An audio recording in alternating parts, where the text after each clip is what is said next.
Hopefully you can hear me. Hopefully you can hear me over the generator. But let's talk about the mix a little bit. You're gonna end up getting what we call a jelly roll, which is your mix is gonna be too wet, and it's gonna make that bag squishy, and it's gonna leak water.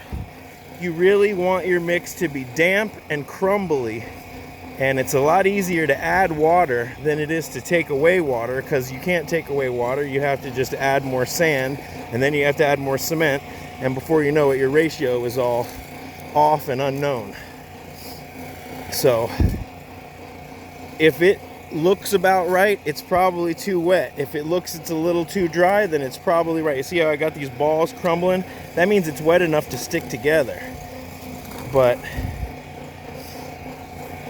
you can always mix it in the wheelbarrow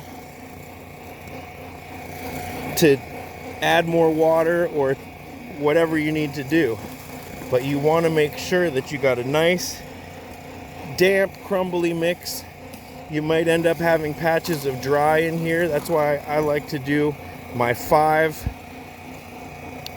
buckets of sand and then get it basically flowing really wet. And then I add my cement. So I've got a 50% sand and then 10% cement, and it's wet. And then I add the rest of my sand so that everything is pretty much even. You can easily end up with big pockets of just sand and then pockets where the cement is too strong. Anyways, that's just a little. So you want your mix to kind of look like this.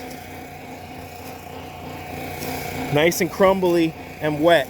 And a good sign is if you got some pieces clumping together. So that's a little bit about the mix.